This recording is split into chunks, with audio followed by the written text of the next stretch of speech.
Olá, tudo bem? Eu sou a professora Tassiana, professora de língua portuguesa, e o assunto da nossa aula de hoje é mecanismos de coesão textual. Pessoal, esse assunto ele é delicado na área da gramática, por quê? Porque eu preciso de um outro conceito para compreendê-lo, que é o conceito de coerência. Para ajudá-los nessa compreensão toda, eu vou utilizar uma grande metáfora. Vamos imaginar uma costureira que se depara com um pedaço de tecido bem grande e essa costureira ela está destinada a fazer uma blusa. Primeiramente, ela vai recortar as partes da blusa para depois costurá-la. E é justamente isso, a grande metáfora ela está aí. Um texto da mesma forma, ele não é um emaranhado de frases soltas que eu simplesmente coloco uma do lado da outra de forma justaposta. Essas frases, elas têm que estabelecer relações semânticas que as unem. Caso contrário, não há efeito nenhum de sentido correspondente ao produto final de um texto. A costureira, no caso, se ela coloca a manga direita da blusa no lugar da parte da frente, ela não vai obter um produto final coerente, não vai obter um produto final que sirva para uma pessoa vestir, que é justamente esse o objetivo. Da mesma forma, se a gente costura as frases dentro de um texto de uma forma que não faça sentido, o produto final, ou seja, a compreensão de um texto num todo, ela fica imensamente comprometida. Agora vamos ver esses mecanismos de coesão aplicados aqui no contexto de texto, no contexto de frase. A coesão ela funciona como se fosse a linha e a agulha dessa costureira, que permite aí a construção do todo da blusa. No texto são as palavrinhas que vão ser responsáveis pela união de uma oração à outra, estabelecendo uma relação de sentido final coerente. Vamos ver a aplicabilidade aqui agora na frase.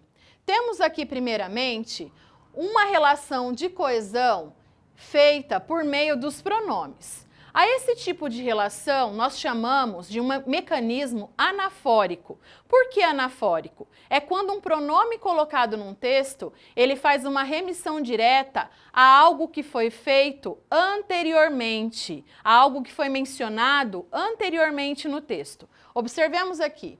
João e Maria estão felizes, eles comemoram 3 anos de casados. Ao invés de eu repetir João e Maria, que é o mesmo sujeito dessa oração, eu coloco um pronome que substitui esses dois nomes, ok? Esse é um recurso muito legal para ser usado na hora de se escrever um texto. Tanto os pronomes pessoais quanto os oblíquos, eles servem justamente para dar essa dinamicidade no texto, que é muito importante.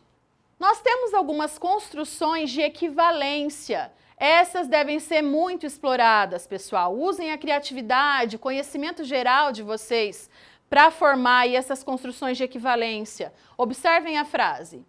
O garoto nasceu em Brasília. Seu irmão também nasceu na capital brasileira. Nós temos uma construção de equivalência. Ao invés de repetirmos a palavra Brasília, utilizamos todo o nosso conhecimento geográfico, nosso conhecimento social, nosso conhecimento histórico, para estabelecer essa relação de equivalência semântica. Brasília é a capital do Brasil, é a capital brasileira. Só que ao invés de eu repetir a palavra Brasília, eu utilizei essa expressão que equivale, na verdade, a esse nome próprio. Então, olha só, o garoto nasceu em Brasília, seu irmão também nasceu na capital brasileira.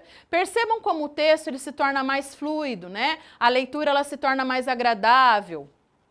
Bom, aqui nós temos uma outra relação que deve ser explorada por vocês durante a escrita de um texto, que é a utilização de sinônimos e até mesmo de palavras pertencentes ao mesmo campo semântico.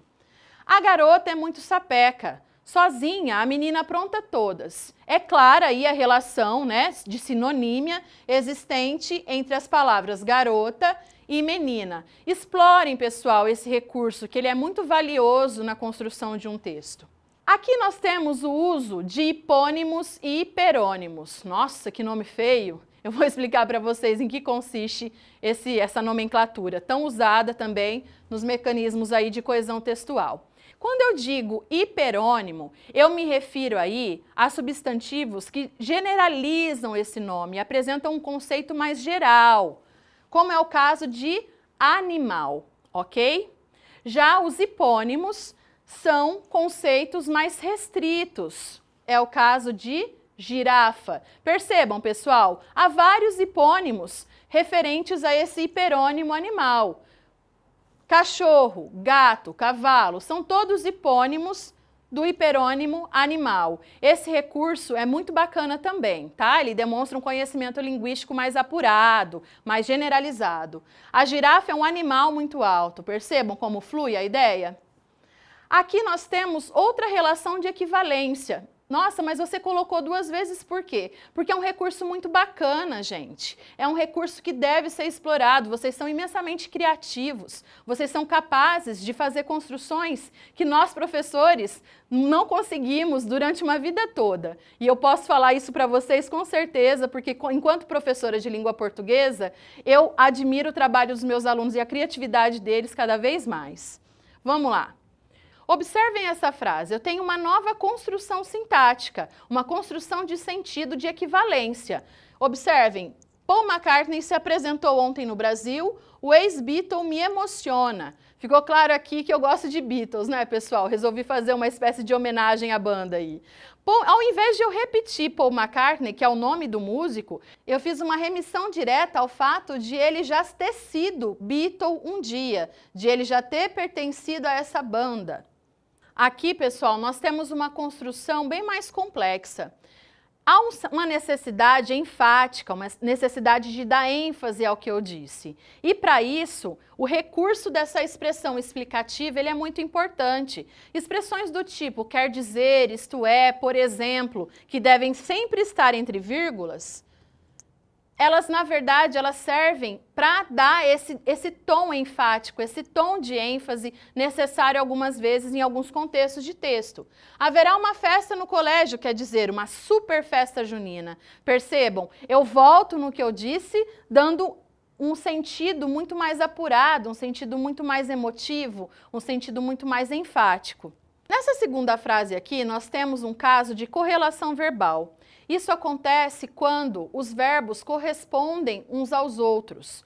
Por exemplo, toda vez que eu uso um verbo no pretérito imperfeito do subjuntivo, cuja marca é essa mesma, do SSE, ah, Tassiana, mas isso quer dizer que sempre que eu enxergar um verbo que tem essa marquinha do SSE, eu posso classificá-lo enquanto pretérito imperfeito do subjuntivo? Sim, pessoal, essa é uma dica valiosa aí para a gente reconhecer esse tempo verbal. Um adendo que eu faço aqui é o fato de uria marcar o futuro do pretérito, que é, na verdade, pertencente ao modo indicativo, ao modo da certeza, e junto a essa construção, ele também exprime uma ideia de dúvida, uma ideia de hipótese. É a única situação em que isso ocorre com o tempo verbal do modo indicativo.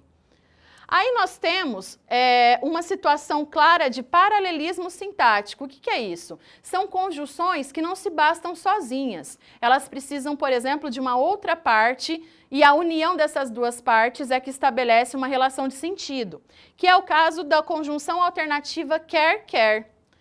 Quer queira, quer não queira, a data do Enem será remarcada.